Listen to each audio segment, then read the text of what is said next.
Alors, le fameux thème de la sexualité sacrée. Pour introduire un petit peu le sujet, j'ai simplement envie de parler du fait que la sexualité sacrée, c'est quelque chose d'accessible assez facilement à tout le monde. Cette notion de sacré, quand on parle de sacré, en tout cas dans notre compréhension, c'est simplement, sans être complètement perdu ou perché spirituellement ou en train de suivre un courant religieux quel qu'il soit, simplement se poser la question de oui, là je suis en vie. Je suis en vie, je suis ce corps, je suis cet esprit, j'ai aussi cette âme qui habite là-dedans. Et quand je sacralise le moment de n'importe quel moment, que ce soit de la sexualité ou non déjà, le fait de reconnaître que la personne en face de moi, elle a exactement, elle a cette âme qui habite, elle a cette énergie qui circule en elle. Et ça nécessite pas de lire des gros bouquins ou de simplement donner toute une attention à quelque chose qui est complètement perché. Je ramène ça vraiment de quelque chose de très cartésien. Je vois, j'honore et j'admire la pépite, la beauté qui est en toi. J'honore la part sacrée, divine, d'autres vont dire d'autres mots, mais comme moi, j'honore le divin en Sabrina. Je suis à aucun moment donné connecté à autre chose que la qualité de présence, la qualité de lien, la beauté de ce que je vois dans cet être et la beauté que je reconnais en moi. Donc dans la sexualité sacrée, c'est aussi comment est-ce qu'on peut remettre du lien, de la présence, ne pas avoir d'objectif, puisque souvent dans la sexualité il y a cette notion de performance. Souvent pour les hommes, le but c'est de réussir à faire jouir ou orgasmer sa partenaire. Souvent, d'ailleurs, entre parenthèses, ça ne marche pas. Parce qu'il y a tout un travail de préparation, il y a besoin de beaucoup de temps, beaucoup de douceur, beaucoup de caresses, voilà, juste le fait de se regarder dans les yeux, le fait de prendre son temps. C'est vraiment à l'antipode de la sexualité pornographique qui est vraiment très très mise en avant dans le patriarcat, dans le monde d'aujourd'hui, dans la société actuelle. C'est faire la contrebalance, c'est vraiment d'aller dans la lenteur, dans la douceur, dans la présence, dans le fait que je ne sois pas là pour être au service de son plaisir ou qu'elle ne soit pas là pour être au service de mon plaisir, mais qu'à un moment donné on laisse cette belle alchimie de nos deux énergies se polariser en fonction de ce qui est vivant sur l'instant, sachant que ça peut être très yang chez elle, très yang chez moi, ou très yin chez elle et très yang chez moi, très yang chez elle et très yin chez moi. Toutes ces combinaisons sont possibles, mais dans la sexualité sacrée, c'est simplement prendre un temps, un espace, où on n'est pas occupé avec le téléphone, où on n'a pas l'esprit perturbé par le boulot, par ce qu'on doit faire. Simplement un espace-temps de qualité où on se retrouve l'un avec l'autre, dans cette belle présence. Ouais, et de mon point de vue de femme, ce que je dirais, c'est que cette notion de sexualité sacrée, qui est en fait pas quelque chose qui est tout là-haut, hein, comme tu disais très justement, là je me range dans la peau des femmes. C'est que pendant longtemps, j'ai quand même souffert de cette notion d'orgasme, de devoir avoir un orgasme ou de devoir rentrer dans le scénario que l'on voit communément, hein, parce qu'on est complètement imprégné de ça, que ce soit dans les... je parle pas là des films porno, mais des films tout simplement, les films, même un film romantique. Enfin, on est complètement englué là-dedans, c'est-à-dire avec ce scénario de base qui est les préliminaires, la pénétration et l'orgasme. Pour moi, il y a vraiment ce truc en toile de fond qui nous conditionne. Or moi, pendant très longtemps, la période que je kiffais le plus, c'était, et c'est encore, les préliminaires, enfin ce qu'on appelle préliminaires. Et je trouve ce terme, pour moi, assez agressif, parce qu'en fait, dans le tantra, c'est ce que j'ai découvert, et ça a été une vraie révélation, c'est qu'en fait, ce qu'on appelle préliminaire, mais en fait, c'est le chemin, c'est le kiff, c'est la sexualité tantrique. Enfin, pour moi en tout cas, hein, je parle pour moi.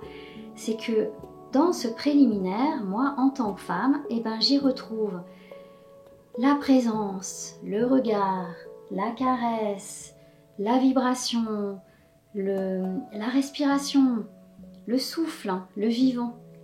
Et c'est, avant de rencontrer le tantra, c'était vraiment la partie que je préférais parce que j'étais vraiment en gros kiff. Et en général, quand on arrivait dans la partie plus sexuelle, c'est-à-dire pénétration, ben là pour moi il y a tout qui s'arrêtait.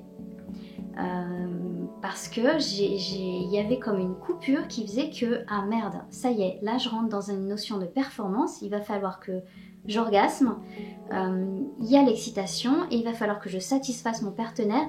Il y avait comme une bascule de quelque chose qui n'était pas ok pour moi.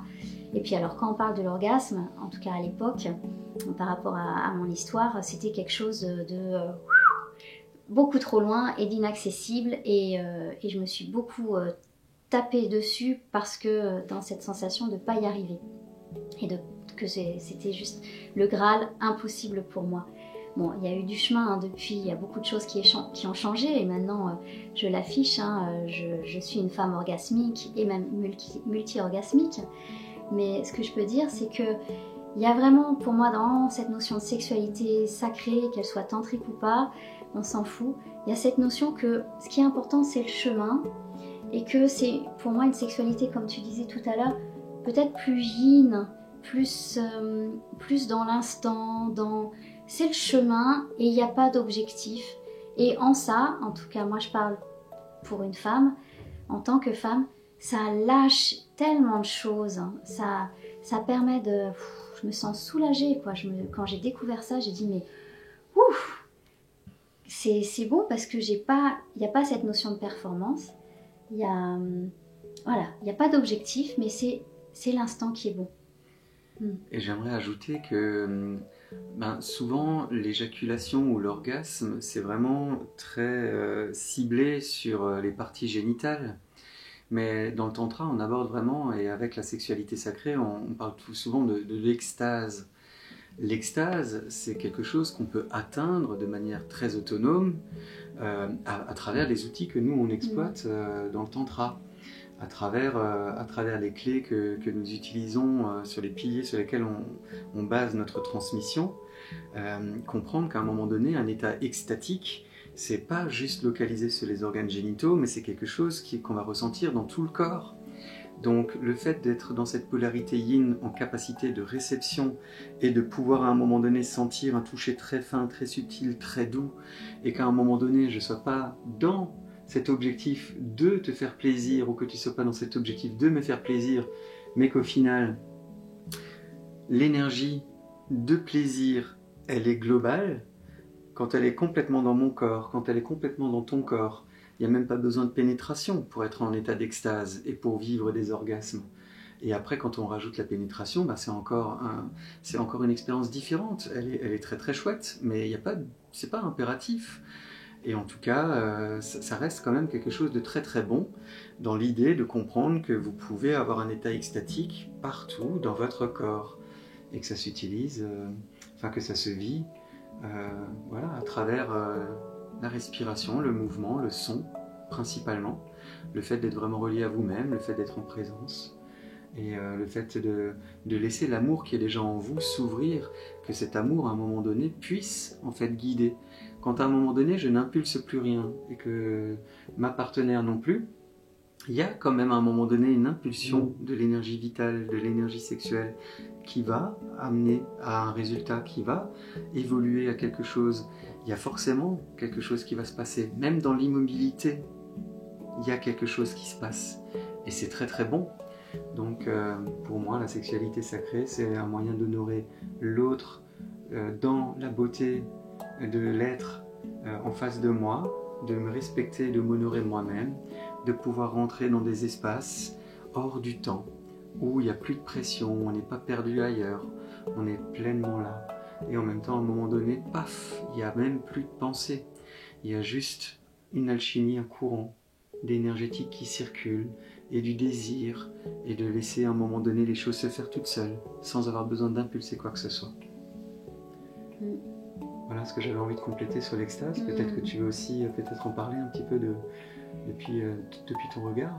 Oui, parce qu'en fait, moi, ce que je me suis vraiment rendu compte, c'est que dans la sexualité classique, en fait, on explore peut-être 3 à 5% du champ de tous les possibles d'une sexualité plus reliée, plus globale. Et en fait, voilà, il y a tellement d'autres champs de possibles à travers l'union de deux corps, l'union d'amour qui peut se passer au sein d'un couple ou de deux êtres. Et c'est le tantra enseigne ce champ de tous ces autres possibles. Et le tantra, c'est quelque chose d'extrêmement créatif. En fait, il n'y a pas de protocole. Ça m'est déjà arrivé, des personnes qui m'appellent alors c'est quoi le protocole? Mais en fait, il n'y a pas de protocole parce que c'est quelque chose de très... En fait, on va se fier à l'instant et dans chaque instant, on va créer le moment. Et c'est quelque chose qui peut être différent à chaque fois. Et c'est d'ailleurs important quand on a vécu quelque chose de vraiment tripant, de kiffant, de vraiment super bon, de ne pas se dire la prochaine fois j'ai envie qu'on recommence, enfin que ce soit la même chose, parce que ça sera forcément pas la même chose. Et si on s'accroche à ça et si on veut recommencer, on sait qu'on va se planter. Parce que l'énergie d'amour, l'énergie d'extase, la vie, c'est jamais pareil. Et ça se reconstruit, ça se crée à chaque instant. Et en synthèse, par contre, une des clés importantes sur ces fondations d'une sexualité reliée qui est basée sur la respiration, le son, le mouvement et l'état méditatif, pour ça, il faut se donner du temps. Alors oui, c'est aussi très bon de vivre des quickies, d'avoir une sexualité rapide. Mécanique. Mécanique, c'est aussi très bon, mais c'est important et ça peut être sacré, en fait ce terme, c'est aussi sacré parce que quand c'est dans la conscience et dans le jeu, c'est très cool. Donc vraiment en aucun cas on va dire que c'est pas bien d'avoir une sexualité occidentalisée ou patriarcale, on s'en fout en fait, tout est juste. Mais par contre ce que j'ai envie de dire c'est que quand on est dans une sexualité reliée, sacrée, tantrique, la clé importante c'est le temps. Et c'est important de se donner du temps. Et la détente aussi, forcément. Voilà. Parce que pour vraiment avoir un état multi-orgasmique, quand on est complètement détendu, c'est possible parce qu'on est pleinement conscient des ressentis. Et quand on est pleinement conscient des ressentis et de l'énergie qui circule et qui amplifie le plaisir intérieur, ça devient vraiment orgasmique. Et on peut jouer avec ces orgasmes par paliers, et on peut y arriver, autant les hommes que les femmes, sans pour autant avoir besoin d'avoir une éjaculation ou une jouissance ou un orgasme. C'est tout le corps qui vibre. Mais ouais, donc oui, je te laisse continuer par rapport à la détente dont tu parlais. Ouais, et parce que là je parle aussi en tant que femme. Moi en tant que femme, j'ai besoin de me sentir en sécurité quand je suis dans les bras d'un homme ou d'une femme, parce que là, notre discours, notre transmission s'adresse aussi aux couples lesbiennes, aux couples gays, même si nous on est hétéros. Mais ce que je veux dire, c'est que moi en tout cas, j'ai besoin de me sentir en sécurité quand je suis dans cette intimité-là, et donc de sentir cette polarité plus yang de socle, dans lequel moi plus dans mon énergie, je vais pouvoir vraiment en laissant cette inspiration, cette vibration qui est en moi pétiller, avoir ce socle comme une coupe dans laquelle je peux vraiment me poser, et c'est là que l'alchimie peut se faire et que la vague extatique peut vibrer, peut vivre. Et pour ça, ça se fait pas forcément comme ça. C'est que c'est important qu'il y ait du temps, un petit peu comme cette notion de diesel, où il faut un petit peu de temps pour y aller, pour plonger. Et je pense aussi, ce qui est important, c'est d'arrêter de se mettre la pression sur le résultat, en fait. C'est tout le chemin, en fait. C'est-à-dire que si on est focalisé que sur l'objectif, à un moment donné, on ne peut pas rester en état de détente. Et si maintenant, un jour, vous avez plein d'orgasmes et que le lendemain, il n'y en a pas, c'est peut-être parce que vous étiez en train de chercher le même résultat que la veille. Et en fait, c'est tous les jours une nouvelle exploration. C'est tous les jours un autre moyen de se découvrir. Et dans ce qu'on transmet aussi beaucoup, il y a cette notion d'autonomie. Le fait que moi je sois autonome et en capacité de guider ma partenaire dans ce que j'aime, c'est un moyen de l'emmener dans mon propre univers. Moi je me connais moi-même, c'est déjà pas mal. Et c'est pareil dans l'autre sens. Si moi j'ai l'impression de savoir mieux que elle ce qui est bon pour elle, ça marche pas. Le fait qu'à un moment donné elle puisse me guider dans ce qu'elle aime et que je me mette au service quand elle me pose une demande et que je suis en phase avec cette demande, ben, à un moment donné, je me mets au service et je me dis pas, oui, non, mais je vais faire ça comme ça. Non, je vais simplement répondre à la demande telle qu'elle a été formulée. Oui, et d'ailleurs, ce qui me vient, c'est vraiment cette notion de se connaître soi. Parce que moi, en tout cas, je parle pour mon expérience, hein, pendant des années, je ne savais pas comment je fonctionnais, je ne savais pas comment fonctionnait mon sexe, ma yoni. Je ne me connaissais pas, en fait. Et en même temps, mon rapport au désir était assez flou et ben, j'avais pas confiance en moi. Et donc, quand je faisais l'amour, je laissais souvent le pouvoir à l'autre et je me disais que c'est lui qui savait. Et en fait, je me suis rendu compte que ben, l'autre ne sait pas pour moi.